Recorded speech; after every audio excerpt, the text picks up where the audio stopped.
I got to tell you, I have worked all week on what I was going to talk to you all about this morning. And at 3 o'clock in the morning, I got woken up by Spirit, and they said, we've got something a little bit more improvisational in mind. And so I was like, okay. And they said, but go back to sleep. There's nothing to worry about. You're in God's hands. We know exactly what everybody needs to hear. And so I did go back to sleep.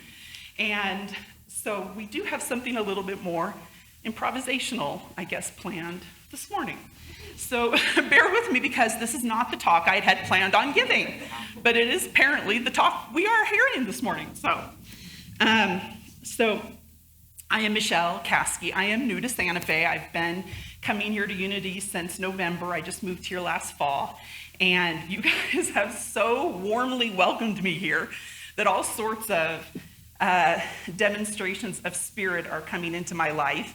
And I would say this is one of them, because it has been my passion for the last 20 years to spread laughter. And I've done that in a variety of different ways. First as a stand-up comedian, and then when I found this practice of laughter yoga, which is simply the act of laughing without the need of comedy, humor, or jokes. It's taken me on quite a journey of lightheartedness. And so ta-da, here I am. So I'm gonna, as a disclaimer, I'm gonna tell you right here off the bat, at no point today am I going to ask you to stand up and pretend to be a chicken or laugh out loud with me or anything embarrassing, okay? Because some people have had a little hint of what laughter yoga is, and then I get on stage and people start getting worried, because it's like, okay, what are we gonna do? You know, like, is somebody gonna break out with the clowns? Are we gonna have balloons or something? And that's not the talk we're having today. So everybody can relax, exhale. At some point, there's gonna be laughing, and you're always welcome to laugh along with me if you want, but there's no expectation that you do at all, okay? And so just enjoy. So it's kind of an interesting place that we're gonna start today, because usually when I'm gonna get up and give a speech or a talk about laughing, everybody's like, oh, this is gonna be funny, this is gonna be jokes, you know, Michelle's a comedian, you know, like, ha, ha, ha, let's go.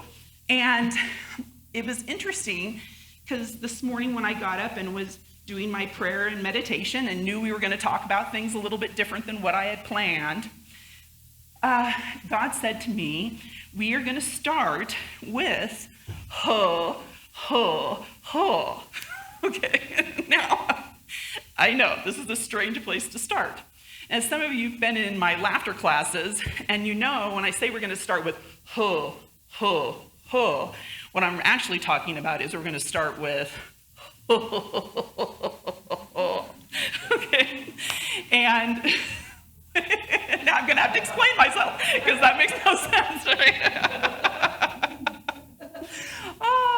So, all right.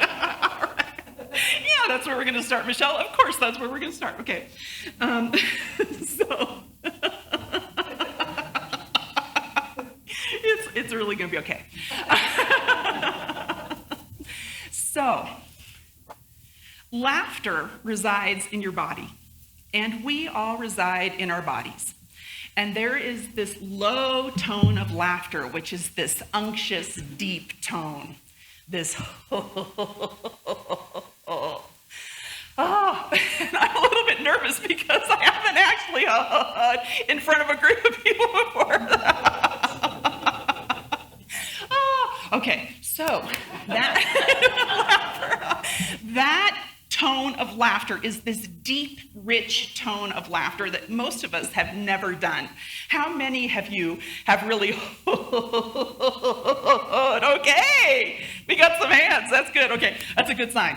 Because to me, the practice of laughter yoga has always been to get us more fully present in our body. And so it's a good place to start in talking about this low, deep tone of laughter in the body. it's a good place to start talking about how we are human beings, like in a body, like on this planet, because a lot of people, when you first get introduced to laughter yoga, there's a lot of people using laughter yoga to kind of escape their body. You know, we think of people doing laughter yoga, this kind of elated, clownish, wild kind of gathering of people laughing high and ecstatically. But for me, the best place to kind of enter laughter has always been that place in this body, this low place in the body, where sometimes life can be unforgiving, sometimes life can be difficult, where we can get like burdened with just the regular things that happen to us when we're in a body. Like, I've got 2 pages of notes here for the whole thing. You've got to know, okay, because this was meant to be done without notes. Okay, very good. So people kind of expect that we're going to start in this high place, this ecstatic, laughing, balloon animal, and like high five kind of place. But we're going to start with this low place. Because for most of us, our laughter, whether we know it or not, is kind of trapped in a small little box that's somewhere down in our belly. And in this life of teaching laughter yoga, people come to me all the time and tell me about how trapped their laughter is, how it's been a long time since they've laughed fully and deeply with abandon, with wild abandon. Most of the times when we're laughing, if we're laughing at all, we're kind of laughing like this tight, small little laughing. And today, we're going to try to open up that box, but we're not going to use a crowbar, okay? So there's never any crowbar. What we want is for that lid to come off that box kind of quite naturally.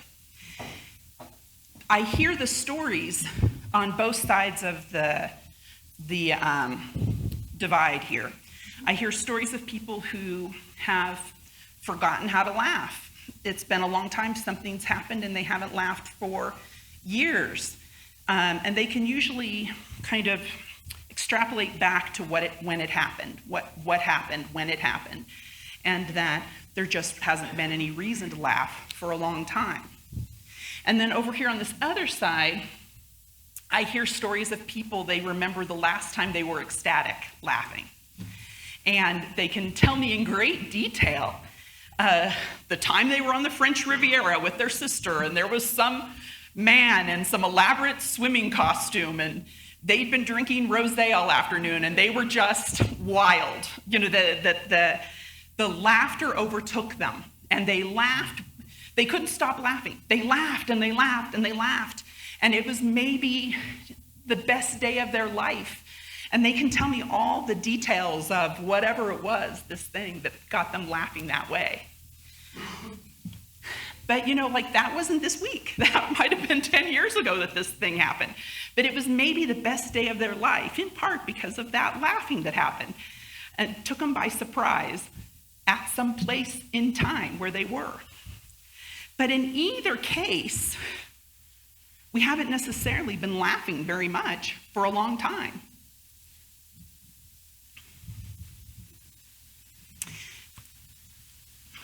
It's my belief that, and my experience, I guess I could say, that it's possible to open up that river of laughter.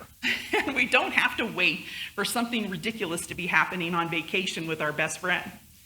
And we don't have to kind of separate ourselves from the sad and tragic things that happen in life. That we can practice laughter as an exercise and liberate it from that little box where it lives, where it's quite constrained and limited. The benefits of laughing are wild. Okay, so the reasons we would want to laugh more are easy to find. You know, they've done all sorts of studies on the effects of laughter in the body. Actually, you know, they recommend laughter programs for people recovering from a heart attack. They've got laughter programs for people who are on dialysis. It is a known way to lower your blood pressure. They're using laughter to get diabetics off of insulin. I mean, they are studying wild places where they're using laughter to benefit the body. And in these cases, people have a laughter program. They laugh for 20 minutes a day, just like any other exercise program. Or they might, in the case of some of the heart attack recovery programs, they might be laughing while they're gently riding an exercise bike or something like this. And, like people have gotten fascinated, like what is happening to the body? What is happening to the body when people are laughing?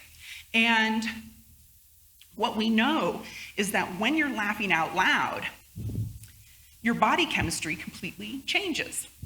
And you don't need to be laughing out loud because something's funny. Just the physical act of laughing. Bing!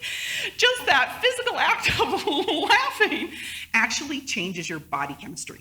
And that's why people have gotten fascinated with what it's all doing to the body. Because what we know is that when we're laughing, and we're just laughing like this, we're creating a vibration in the body.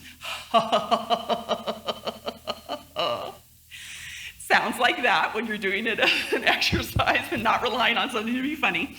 That little thing ends up being this big secret towards having a healthier body.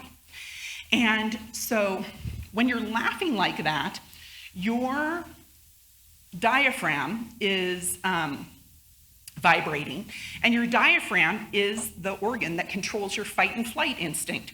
So your diaphragm is the part of you that makes it possible for you to run from a tiger to save your life. It is also the organ that makes it possible for you to go in and ask your very intimidating boss for a raise. Okay, like it's all coming from the same place. And so when we, as an exercise, just the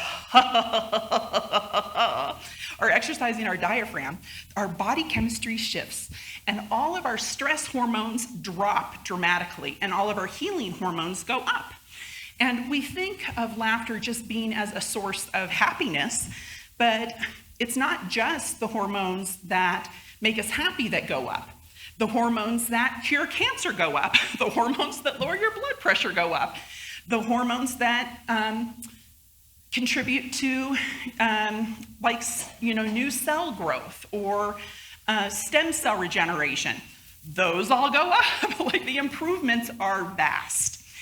And so it's no wonder that we attribute feeling good to laughing. Because when we're laughing, we actually, on a physical level, are feeling very, very good. Okay, so just in and of itself.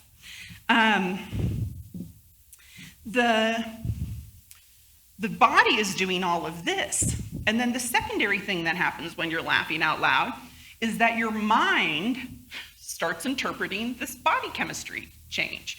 So just like if you're nervous and you're releasing a lot of adrenaline, your mind will start, oh, what's going on? There's lots of adrenaline and something scary must be happening.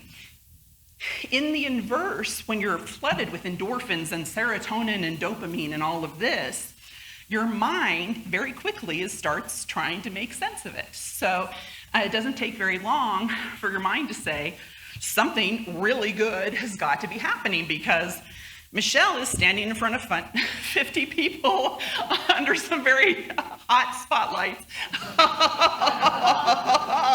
So something must be very good happening here.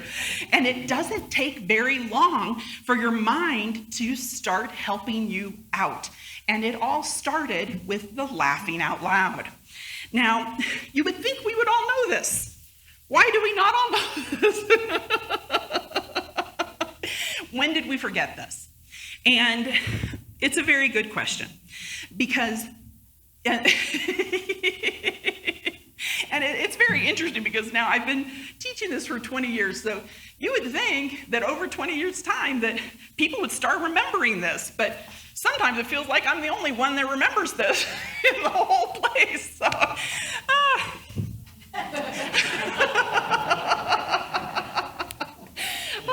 Anyway, there's a surprising amount of pushback when I tell people I teach laughter yoga, that I teach intentional laughter, that like you don't need to wait for something to be funny to laugh. You can laugh right now, okay? Like you would think people would just go along with it, right? Like why wouldn't you just say, oh, yeah. But it's interesting that we've gotten it all confused, and the top 3 reasons that I think the pushback I get from people, or why we aren't laughing more, is that people don't think they should be laughing more. People don't think they can laugh more. Or they think that they already are laughing a lot. Like those are kind of like the 3 reasons. Now, let's see. So I just want to address these, okay? Since I've got a captive audience, I want to address all of these because let me tell you, we would all be benefiting if we were laughing about 20 minutes a day. Okay, that's a big stretch. That's a big ask, okay? 20 minutes a day. You're not going to kind of get there naturally on your own, okay? Like, unless you're living a very hysterical life, which most of us are not, okay? Even myself am not living this hysterical of a life, okay? Like, for me to get my 20 minutes of laughing in a day, I have to be out in public with other people, and I have to make sure I'm laughing out loud. Like, just when I'm contentedly sitting at home, I'm not laughing that much.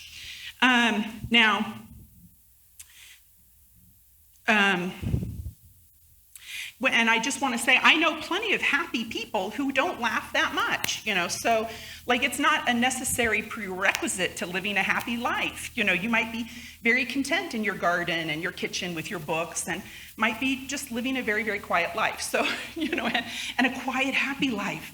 So the laughing and the happiness is not necessarily connected. I also know plenty of miserable people that laugh all the time, but kind of in this bitter kind of way, okay? And, we've known these people where it's like, if just the laughter just in that little tight way was making people happy, like you would think that these people would be happier than they are, but they're kind of use it almost as a punitive kind, you can hear it, right? It's kind of a punitive laughing. But just to go back just for a second to the connection we've made between something needing to be funny to laugh. We've all gotten very wrapped up with this idea that something needs to be funny in order to laugh.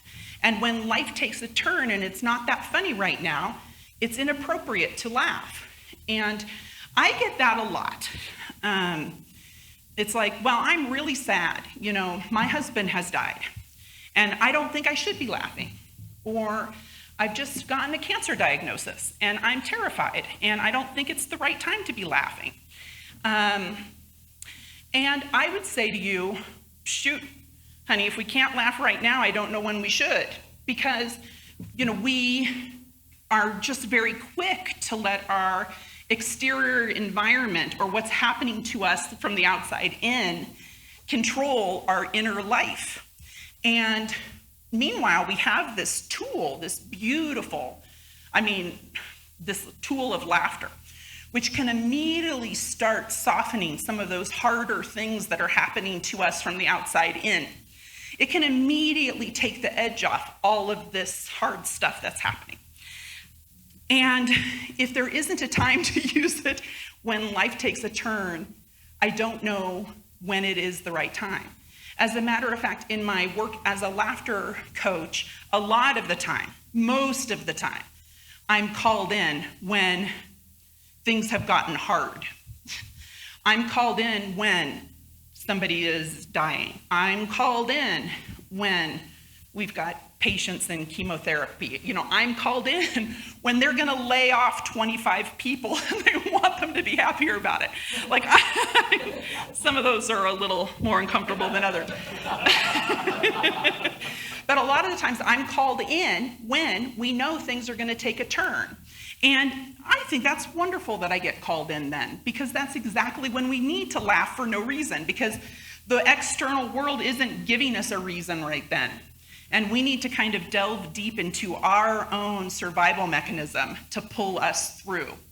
And this laughter is one of the things that can do that. I think at some point,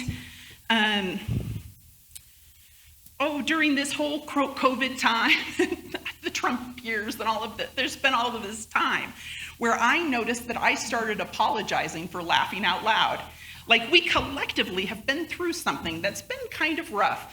And I was starting to get from people the message, we shouldn't be laughing right now. There's been a school shooting.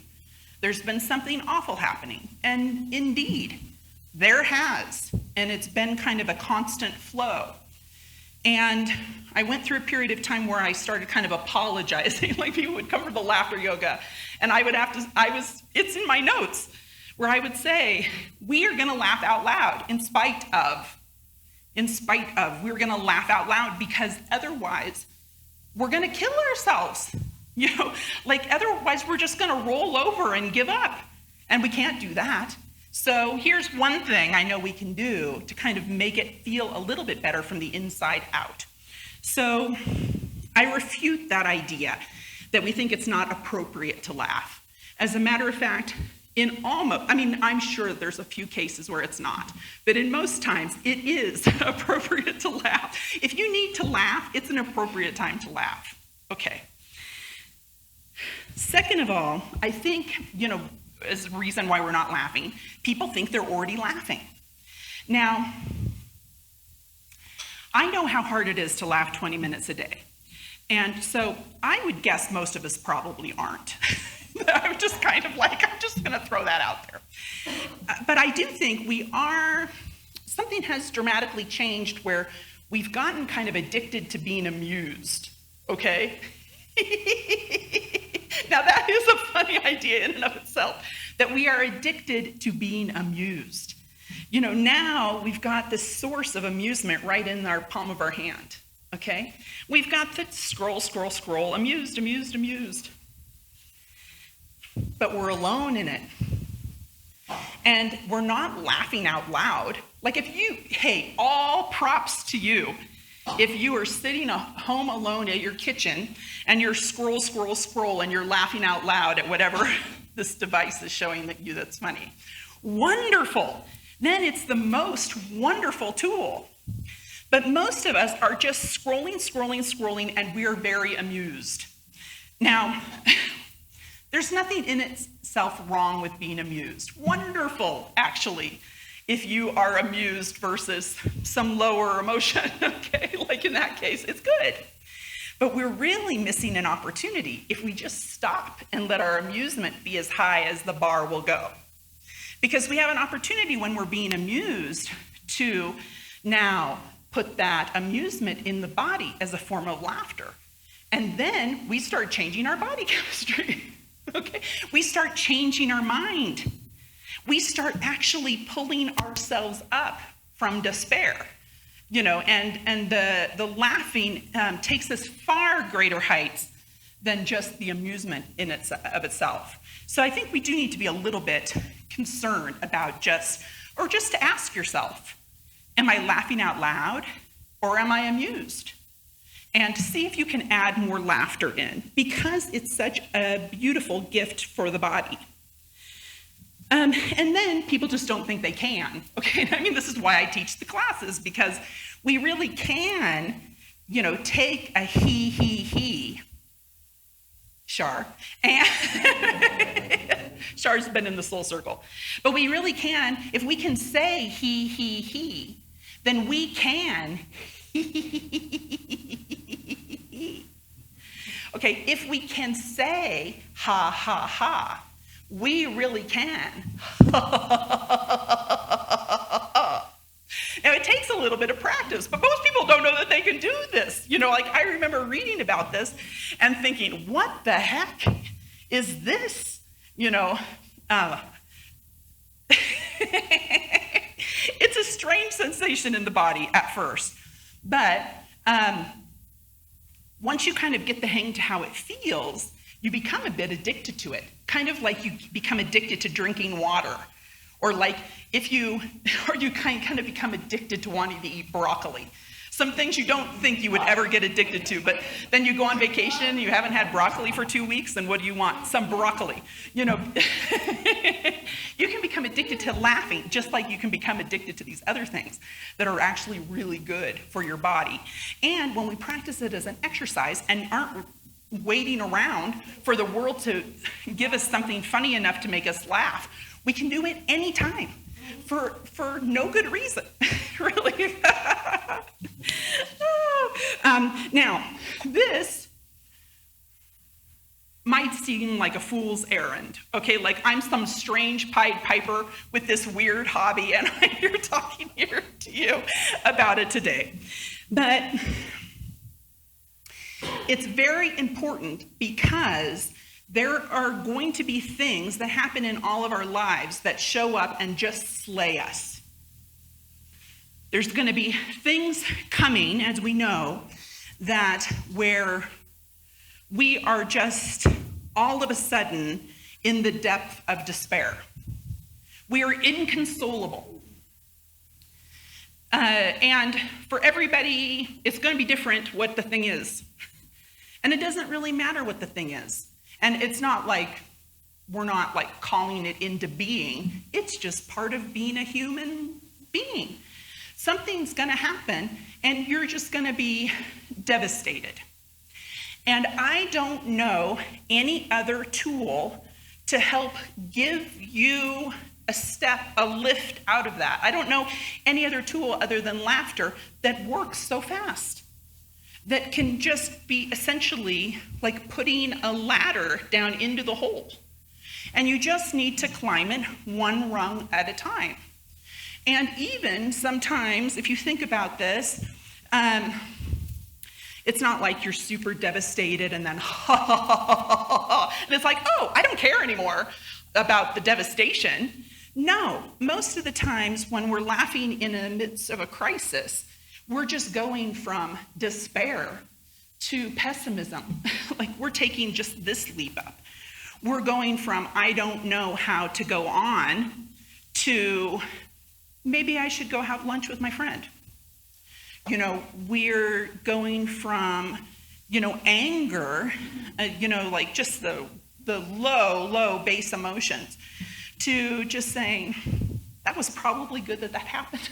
You know, like, and usually we're still like neutral or below, okay? But at least we've now kind of picked up on the breadcrumbs that we laid ourselves in the forest, okay? At least with the laughter, because with the laughter, we start the laughter with the body. Your mind is like, there's a solution here.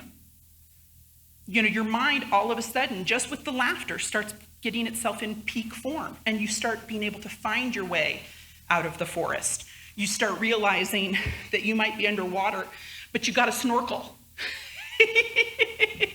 That's a good laughter exercise, okay? We've got to snorkel.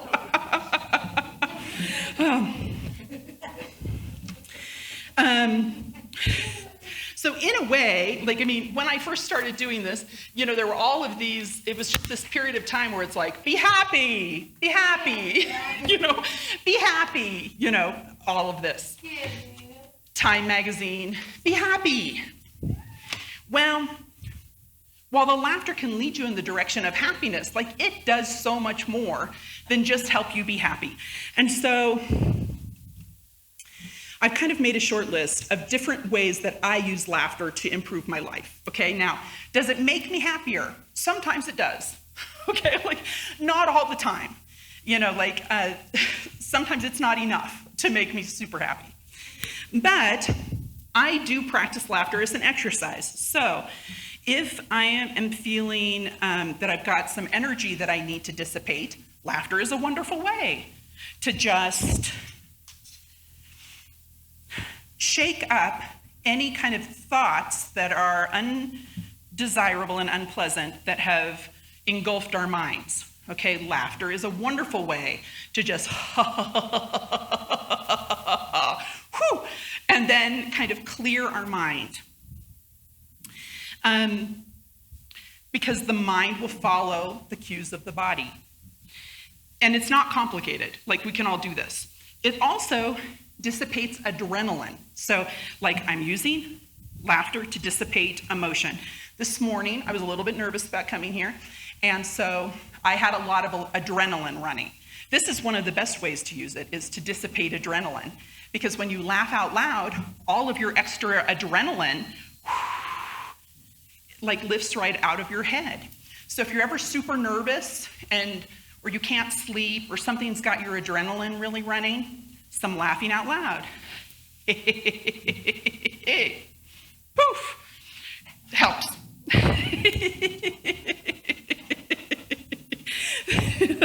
The other thing, that can release adrenaline is crying. I'm also a big fan of crying, okay? Because the physical act of crying also changes your body chemistry.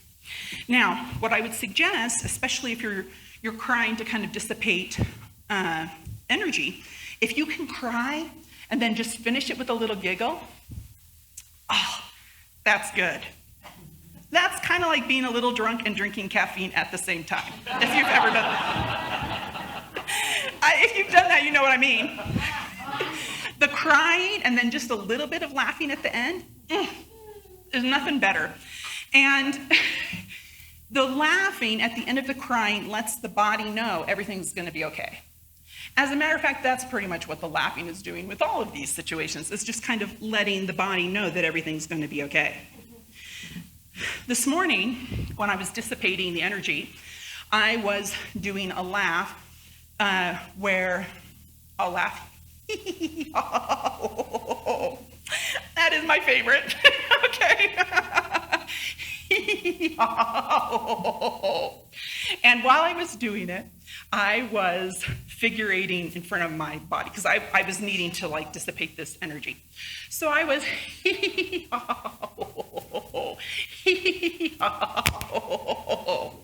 I don't know, 5 minutes. It was going on a little bit long. And then I realized a whole nother thing that I use laughter for, which was to empower. Because at some point, my releasing the extra adrenaline and in my way through it, I realized like how strong I felt, like how capable I felt, like how present I was in the full force of my body and my being. And so that can kind of sneak up on you too, okay, which is not a bad thing. I also use laughter to engage other people, because there's nothing that's quite as interesting as a big smile and a laugh. And the science has shown that we naturally like the people that we laugh with. So if you can laugh with people, even if you don't like them, or if you're going into a situation with somebody who is trouble for you, if you can show up laughing, it makes a world of good. And people do not know what is going on. I gotta tell you, okay? Because if you show up someplace where you're supposed to kind of be in an argument or something, and you show up laughing, and they really lean in. And it's the number one reason that I get called in to do corporate events, is to actually, because people at work are fighting. And if we can spend a half an hour laughing together, people naturally feel more engaged and more friendly with each other, and they don't know why. But it's all of that body chemistry has changed, and their mind is like, well, maybe he's not that bad, because we've been laughing together in the same room. It's also, in that same vein, a wonderful way to engage new ideas. So if there's something you've kind of been postponing, or that you're nervous about, and Spirit will kind of sometimes whisper in my ear, and Spirit will say, would you consider this, Michele? This is one of the ways that Spirit talks to me. Would you consider this? Now, it's a big ask when Spirit comes and says, would you consider this? It's a little bit of laughing can lubricate that place where then I start leaning in. Well, maybe I would consider that. Tell me more. That sounds really unpleasant. Oh, but okay. And then, of course, there's the way that I use laughter, which is just to elevate. That's kind of the way we know that if we're not feeling that good and we start laughing out loud, we start feeling better. And we generally kind of give the credit to the feeling better to that something has changed in the outside environment. But we can just change our inside environment instead, preemptively, and by some laughing out loud. So I would say to you that if you're ever going into something, even that you think might be fun, if you laugh a little bit ahead of time while you're going there, you're almost guaranteed to push yourself into a higher level of elation or joy. So even if you're going out to lunch with somebody that you like, if you can laugh on the way there, and again, you're just driving your car. Nothing funny is happening, okay? You're naturally going to be more prone to being elated. And I think if we were all a little bit more prone to being elated, wonderful. Like, what's not to like, right? When we are laughing out loud like that, we put our mind to start looking for the solutions for us. So we shift our body chemistry, and now our mind is like, oh, this is going to be the most fantastic lunch. I haven't seen this great person who I like so much. I haven't seen them in a whole month. You know, your mind automatically just starts looking for what's wonderful. And you started it off with your body chemistry. You can definitely add it with other things that make you happy. So like all of these books about the happiness or these magazines and such, do this, take a run, have some wine, get a massage. Yeah, they're all gonna make you happy, okay? If you laugh before or during while you're doing it, you're gonna feel even better. It's just gonna boost the thing. I was up in Seattle last month and my sister was doing cold plunging in the lake. And so we were getting into this 50-degree lake for 15 minutes. And of course I was laughing while we were doing it because two things. It was helping me dissipate the extra adrenaline. It was something I hadn't done before, and so it was helping me feel brave. And then it was something that was a natural way to kind of improve your mood, right? This cold plunge. That's one of the reasons people do it. Well, I'm getting into the cold water and I'm laughing out loud. My gosh, you could hardly hold me down after the fact. Like I felt like a helium balloon. I was so high on life.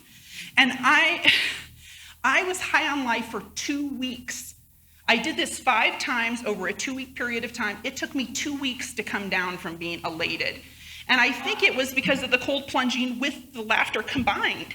It was like my body chemistry, it was that high for that long. So consider that.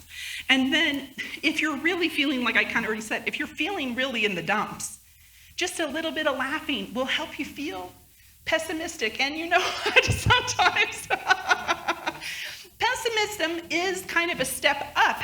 If you feel like the world is coming to an end, on this emotional guidance scale, some of you might know, if you feel like the world is coming to an end or you're enraged, being pessimistic is like 3 steps up from that. It's an improvement, okay? So even if you use some laughing in the body, some of that, oh no, oh, this is bad,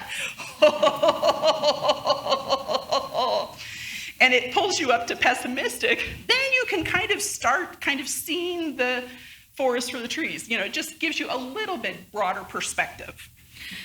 Okay. Did somebody say, is that it?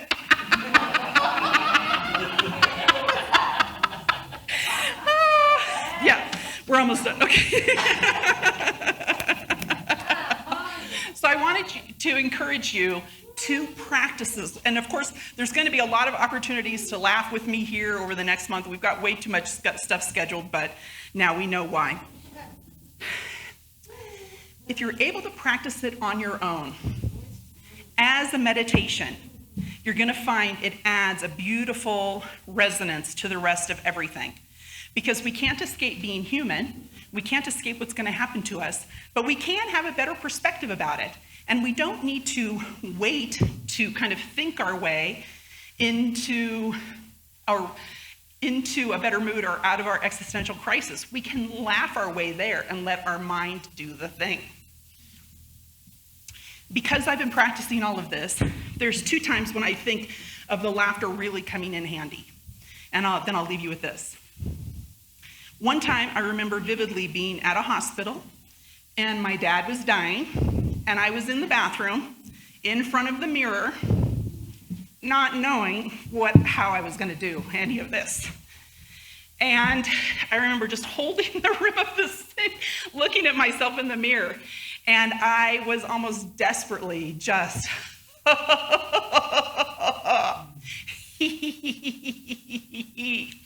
because like he deserved the best from me. You know, he was in his last days. We were going to put him on morphine. He was not going to ever remember anything after that. And I remember thinking, I can do this. It was the laughter that helped me do that. I don't know how long I was in there laughing, but I did, get myself together. And it did help lift me up enough so I could do all the right things for him on those last days of his life. I also remember one time I was teaching a laughter class at a library. And I had these a couple of times a month. And I'd had a bad day. I'd had a really bad day. But, it was laughter day. This was going forward whether I was having a good day or not. And so I showed up and nobody came. And I was like, oh, this is perfect. This is perfect. I don't really want to do this anyway. Quite frankly, that's kind of what I was thinking. And so I was just kind of deciding what I was going to do. And here walks in a man. I'd never met him before. And I was like, I got to tell you, I've had a really bad day. And he's like, me too. And I'm like, okay, so we're going to start there. He's like, good. Okay. And so we started.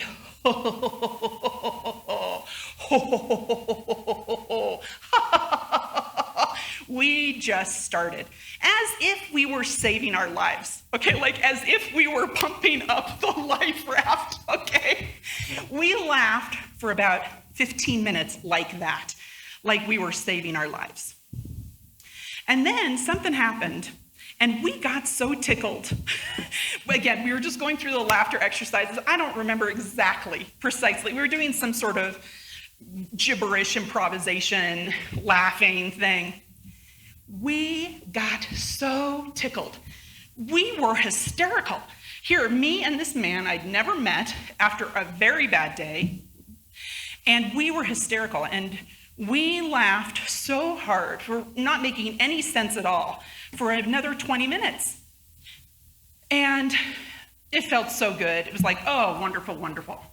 So we're going out to our car, and he said, my wife asked me to move out of the house today. And he's like, I didn't know where to go after work. And somebody suggested I come here. Oh, wow. And he's like, I'm just going to get a hotel tonight. It's going to be okay. I'm going to be able to figure it out. But it was him knowing and looking for that laughing for no reason. Nothing was funny about his day. Nothing was funny about what we were doing. But he knew to reach beyond what life had given to him. He knew that he was resourceful enough to know there was some way to tap into his light. There was some way to tap into the greater part of him. And I was just so glad.